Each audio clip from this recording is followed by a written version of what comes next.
안녕하세요. 인월당입니다. 오늘은 여러분들이랑 제가 할 얘기는 아주 직설적이고 솔직하게 우리가 살아가는데 가장 필요한 게 무엇인가, 그 무엇이 금전적인 게 있겠죠. 그 얘기에 대해서 솔직하게 얘기를 하고 편하게 얘기를 하고 싶어서 이번 시간에는 생활에서 운을 상승시키고 돈복이 들어오는 방법에 대해서 얘기를 좀 해볼까 해요. 우리가 살아가는 데 있어서 금전이 가장 중요한 건 아니라고는 하지만 금전이 없이는 요즘 세상은 살 수가 없잖아요. 그러기 위해서 우리가 돈을 많이 벌 수 있는 방법이 무엇인지를 저한테 알고 싶어서 오시는 분들이 굉장히 많아요. 무당한테 오면은 무당들이 시킬 수 있는 방법은 한계가 있잖아요. 우리는 죽은 사람들을 위해서 구슬해 준다든가 산 사람이 빌어서 기도를 한다든가 이렇게 해서 방법을 찾아줄 수는 있지만 여러분들이 일상생활에서 굳이 구슬하지 않고 내가 운을 바꿀 수 있는 방법에 대해서 아주 조그만 팁을 하나 드릴게요. 가장 첫 번째로 조화는 아니고요. 꼭 생하여야지만 돼요. 해바라기를 집에 곳곳에 몇 군데만 놓으셔도 그 해바라기 꽃이 금전운을 불러온다 그래요. 해바라기를 놔두기만 해도 돈이 들어오세요? 그렇지는 않죠. 해바라기를 놔둘 때 내 마음이 어떻겠어? 굉장히 간절할 거 아니야. 근데 해바라기 자체 꽃이 복을 많이 부는데 태양을 바라보고 있잖아요. 태양을 향해서 쭉쭉 뻗어 나가잖아요. 사람의 기운도 그렇게 뻗치라는 얘기인 것 같거든요. 그리고 내가 일단 건강해야 돈도 많이 벌잖아. 오늘 그럼 꽃 얘기를 잠깐 해보면 집안에 사철나무를 키우시는 것도 내 건강을 좌우할 수 있는 방법이에요. 물을 잘 줘서 사철나무를 잘 키우면 그 집안에 같이 사는 사람들이 건강운이 상승을 한대요. 근데 사람이 아프거나 뭐 그 집안에 흉한 일이 생길 때는 사철나무가 같이 시들어가고 죽거든. 그러니까 나무를 관찰하면서 내가 그 나무에 정성을 쏟을 때는 내 정신과 육체가 건강해져 있는 거지. 그러니까 그런 걸로 일맥상통하지 않을까, 저는 그런 생각을 해요. 하늘로 뻗는 기상, 그리고 나무를 가꿀 때 나의 마음, 내가 정신이 건강하고 육체가 건강할 때는 나만 밥을 먹는 게 아니라 식물도 같이 밥을 주겠죠. 같이 건강하고 파랗게 자랄 거란 말이야. 파란 기운이 많으면 나도 건강해지거든. 근데 내가 몸이 아프고 귀찮고 정신적으로 다운이 돼 있을 때는 물 주는 게 편하겠어, 밥 먹는 게 편하겠어, 다 귀찮아진다고. 기가 빠지는 거지. 그러면 운도 같이 죽어요. 근데 파란색 식물이 집에 있는 거는 좋은데 나보다 키가 높거나 너무 가지가 울창하거나 이런 거는 좋지 않아요.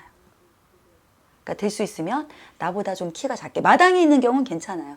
근데 마당이 없는 경우, 요즘엔 거의 실내에서 거실에서 많이 키우시니까 될 수 있으면 나보다 좀 시선이 낮게, 그리고 가지가 너무 울창하지 않게, 넝쿨 같은 것도 너무 많이 나오면 조금 잘라주시고, 이런 게 집안에서 내가 쉽게 운을 부를 수 있는 방법 중에 하나예요. 내가 돈을 되게 잘 벌다가 어느 순간 네. 딱 막혀버리는 경우도 있잖아요. 네. 그럴 때는 좀 어떻게? 물건이 뭐가 들어왔는지를 한번 보시는 것도 중요해요. 우리가 말하는 동터가 그런 거거든요. 계속 잘 되고 있다가 어떤 물건을 내가 갖고 왔어. 근데 그때부터 사람이 아프기 시작한다든가. 제가 실제로 겪었던 일 중에 하나는 집에다 못을 박았는데 집 사람 중에 하나가 눈이 멀었어요. 근데 집을 이렇게 네모낙타라고 딱 기준을 두고 보면 그 안에 중심점이 있단 말이야. 그 집에. 그거를 깨트리면 안 된다는 거지. 전기가 깨지면 안 된다는 거지. 그러니까 재수가 없으려면 못 하나 잘못 박아서 그 집안에 운이 막히는 수도 있어요. 그러니까 될 수 있으면 저는 누가 이사를 가신다고 하면 못을 박는 것보단, 요즘엔 좋은 거 제품 많이 나와 있잖아요.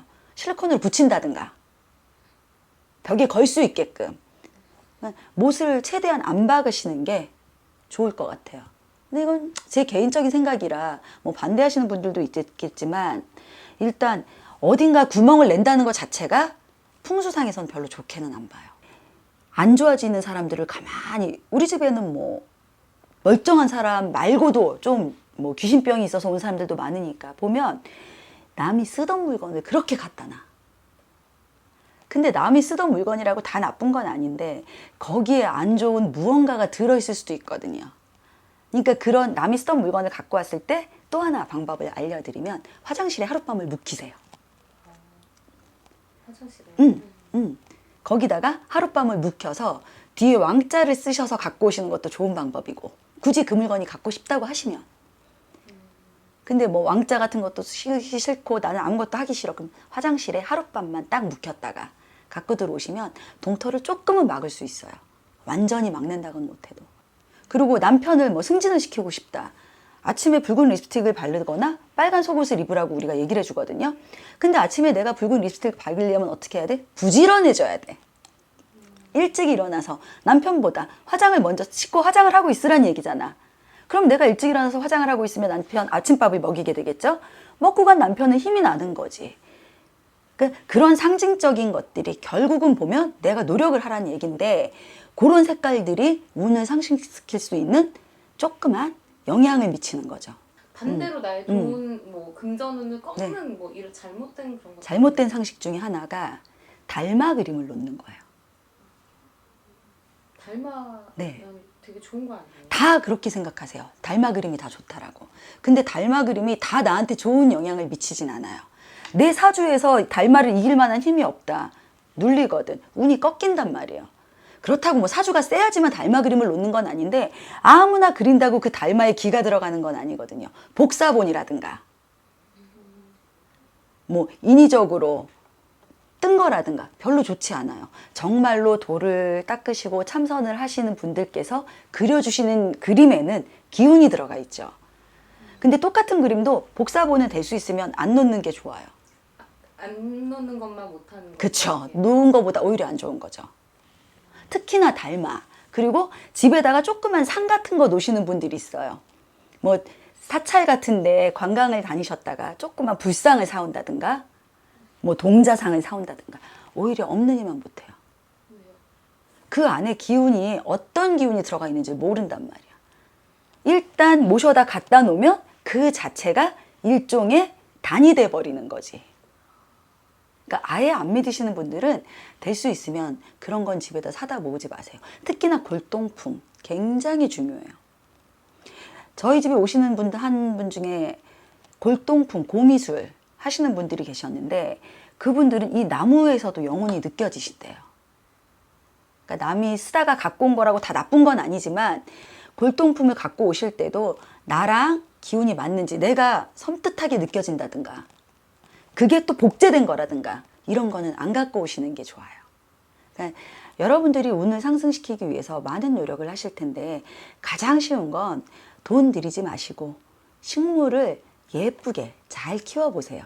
그러면 그 기운이 나한테도 좋게 올 거예요.